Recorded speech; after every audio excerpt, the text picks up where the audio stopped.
जय श्री कृष्ण। आज पुरुषोत्तम मास के इस पावन सफर का 27वां दिन है। कल एकादशी का व्रत पूर्ण हुआ और आज द्वादशी तिथि का शुभ दिन है। आज की हमारी कथा में हम पुरुषोत्तम मास महात्म्य का अध्याय 27 सुनेंगे। यह अध्याय हमारे लिए अत्यंत महत्वपूर्ण है क्योंकि इसमें व्रत के पारण और प्रभु की भक्ति के आगे के मार्ग के बारे में भी बताया गया है। तो आइए श्रद्धा और भक्ति के साथ आज की कथा में प्रवेश करते हैं। हरे राम राम राम हरे हरे, हरे कृष्ण कृष्ण कृष्ण हरे हरे। श्री नारायण बोले, हे नारद, जब महर्षि वाल्मीकि ने पुरुषोत्तम मास का समस्त महात्म्य सुनाया, तब राजा दृढ़धन्वा ने अत्यंत श्रद्धा से उन्हें प्रणाम किया और उनका विधि पूर्वक पूजन किया। मुनि ने प्रसन्न होकर आशीर्वाद दिया, तुम्हारा कल्याण हो, और सरयू नदी की ओर प्रस्थान कर गए। राजा भी उन्हें विदा करके अपने महल लौटा, परंतु उसका मन अब संसार से विरक्त हो चुका था। उसने अपनी पत्नी गुण सुंदरी से कहा, हे प्रिय, यह संसार राग, द्वेष, लोभ और मोह से भरा हुआ है। यह शरीर भी नश्वर है और अशुद्ध है। इससे क्या लाभ?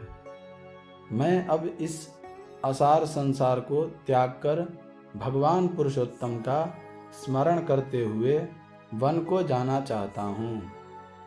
पति के वचन सुनकर पतिव्रता गुणसुंदरी ने हाथ जोड़कर कहा, हे नाथ, जहाँ आप होंगे वही मेरा स्थान है। मैं भी आपके साथ वन जाऊंगी। राजा उसकी भक्ति से प्रसन्न हुआ और अपने पुत्र को राज्य सौंपकर पत्नी सहित वन को चला गया। दोनों हिमालय के समीप गंगा तट पर रहने लगे और पुरुषोत्तम मास आने पर कठोर तप करने लगे।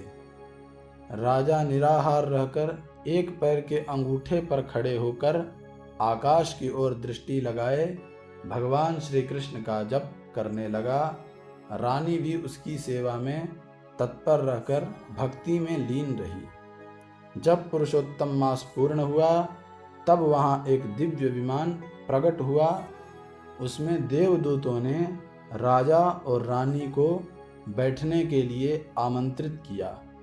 जैसे ही वे उसमें बैठे, उनका शरीर दिव्य हो गया और वे दोनों सीधे गोलोक धाम वैकुंठ को प्राप्त हुए, जहाँ वे भगवान के समीप आनंद पूर्वक रहने लगे। श्री नारायण बोले, हे नारद, पुरुषोत्तम मास की महिमा का वर्णन करना अत्यंत कठिन है। जो फल अनेक जन्मों की तपस्या से भी नहीं मिलता, वह इस मास के सेवन से सहज ही प्राप्त हो जाता है। चाहे कोई जानकर या अनजाने में भी इस मास में स्नान, दान या जप कर ले, उसके करोड़ों जन्मों के पाप नष्ट हो जाते हैं। फिर नारायण ने एक अद्भुत उदाहरण दिया। एक बार एक दुष्ट वानर ने अनजाने में पुरुषोत्तम मास के दौरान 3 दिन तक केवल स्नान कर लिया।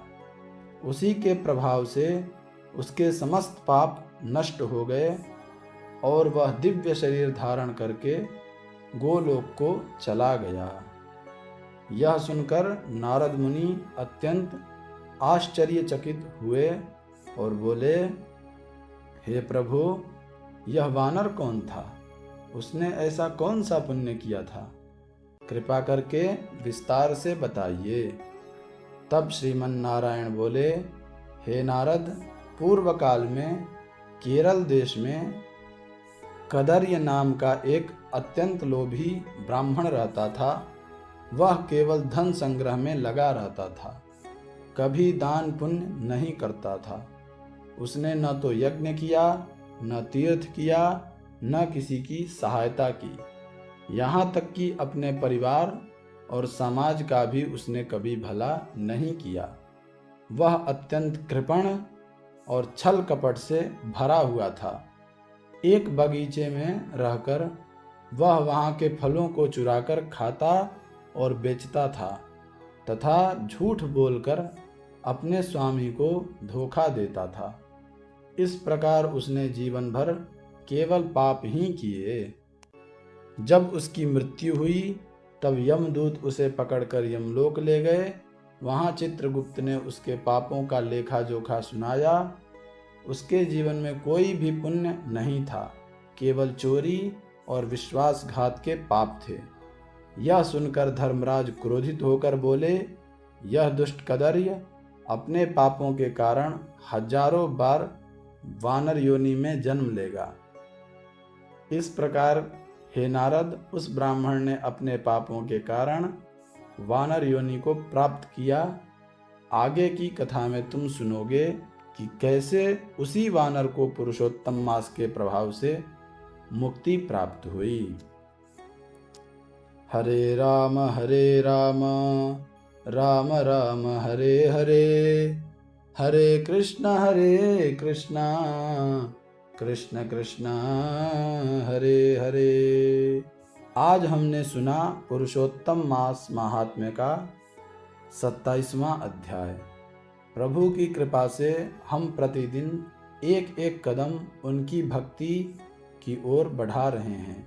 कल का दिन और आज का दिन, विशेषकर यह द्वादशी और शुक्र प्रदोष का संयोग हमें अपने मन को शांत रखने और प्रभु के सुमिरन में लगाने का अवसर देता है। अगर आपको आज की कथा अच्छी लगी हो तो इसे अपनों के साथ साझा करें।